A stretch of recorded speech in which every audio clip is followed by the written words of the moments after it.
आलीशान कोठी, नौकर चाकर, अपार संपत्ति, बड़ी कंपनी की मालकिन, सब कुछ तो था सोना के पास। यथा नाम तथा काम, मिट्टी को हाथ लगाती सोना बन जाता। बस कमी थी तो एक साथी की। अकेलापन उसे तंग करने लग गया था। अपने माता पिता की इकलौती संतान होने के बावजूद सोना को वसीयत में तो ज़्यादा संपत्ति नहीं मिली थी, लेकिन इंजीनियरिंग की पढ़ाई करके वह कब नौकरी करते करते एक बड़ी कंपनी की मालकिन बन गई, पता ही नहीं चला। उसके कुशल हाथ और प्रबल बौद्धिक बल उसे सीढ़ी दर सीढ़ी ऊंचा उठाता जा रहा था। बस शारीरिक सौंदर्य से ईश्वर ने वंचित ही रखा था उसे। जीवन के 45 बरस पार कर चुकी सोना को कभी कभी सुंदर स्त्रियों से ईर्ष्या होती थी कि ईश्वर उसे कोमलता देना ही भूल गए। एक दिन ऑफिस में एक नव युवक हाथ जोड़ता हुआ आया कि मैडम, मुझे जॉब की बहुत ज़रूरत है। मेरी माँ का अभी निधन हुआ है, घर में और कोई नहीं है। उस युवक की बातों में सोना को कुछ सच्चाई लगी और उसने उसे जॉब पर रख लिया। घर आने पर उस सुदर्शन युवक का चेहरा सोना की आंखों में बार बार आ रहा था। अगले दिन सोना ने उसे बुलाकर उसका नाम पूछा तो ज्ञात हुआ कि आकाश नाम था उसका। करीब 35 वर्ष आकाश सोना की नज़रों से ओझल नहीं हो रहा था। कुछ समय विचलित रहने के बाद सोना ने अपनी उम्र से छोटे आकाश के सामने विवाह का प्रस्ताव रख ही दिया। मौजूदा हालात को देखते हुए आकाश ने भी विवाह के लिए रजामंदी दे दी। सोना के तो मानो खाली जीवन में बहार आ गई।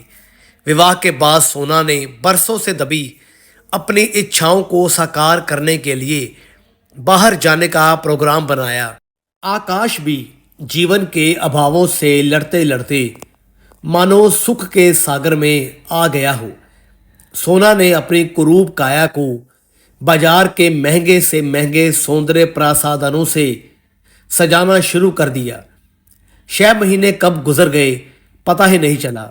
एक दिन रविवार को आकाश अपनी बालकनी में बैठा तो उसकी नज़र सामने एक युवती पर गई जो धूप में अलमस्त बैठकर बाल सुखा रही थी। उसका सौंदर्य और युवावस्था आकाश को बेचैन कर गई। सोना की प्रौढ़ावस्था उसे अब कुछ विमुख करने लगी थी। एक दिन सोना को कंपनी के काम से बाहर जाना पड़ा। अचानक दरवाजे की घंटी बजी तो सामने उस सुंदर चेहरे को देखकर आकाश हैरान सा हो गया। नीरू नाम है मेरा, मुझे दही लेना था आपके यहाँ से। आकाश नीरू को एकटक देखता रहा। फिर अचानक उसकी तंद्रा टूटी और उसने दही दिया।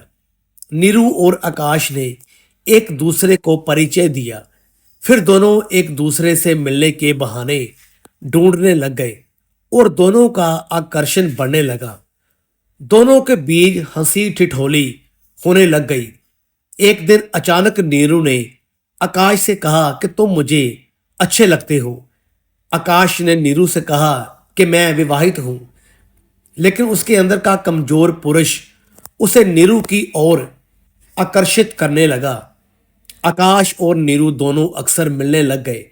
एक दिन सोना कंपनी के काम से बाहर गई थी। नीरू मौका देकर आकाश के पास आ गई थी। अचानक दरवाजे की घंटी बजी। सामने सोना को खड़ी देखकर नौकर ने पूछा, अरे मेम साहब, आप एक दिन पहले ही आ गई। हाँ रामू, मीटिंग कैंसिल हो गई थी, इसलिए मैं जल्दी आ गई। रामू ने तुरंत सोना को नीरू के अंदर होने की खबर दी। सोना नौकर रामू को शांत करते हुए तुरंत घर से बाहर चली गई। सोना की अनुभवी नजरें सब समझ चुकी थी, लेकिन वो आकाश से सच्चा प्यार करती थी और अपने प्यार को बदनाम नहीं करना चाहती थी।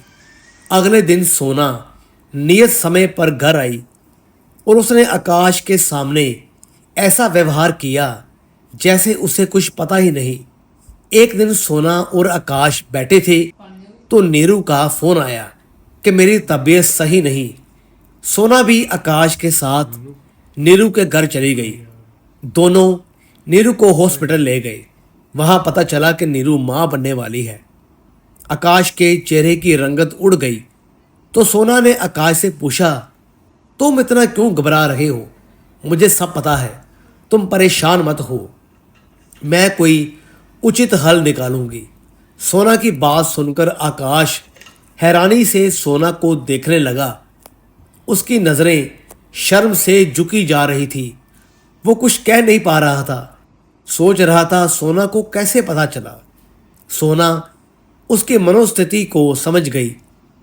फिर उसने सब बताया कि रामू काका ने उन दिनों के बारे में पहले ही बता दिया था। सुनकर आकाश के आश्चर्य का ठिकाना नहीं रहा कि सब कुछ जानने के बावजूद सोना ने कितने संयम से काम लिया।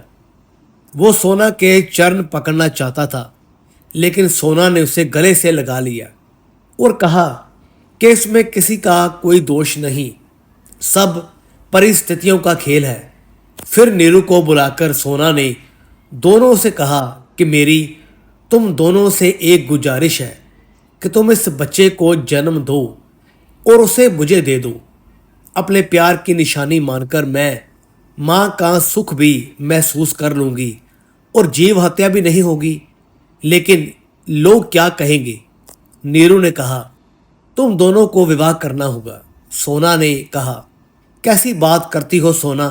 आकाश बोला, मैं ठीक ही कह रही हूँ। आकाश, तुम दोनों अपनी दुनिया बसाओ, बस मुझे एक जीने की वजह दे दो।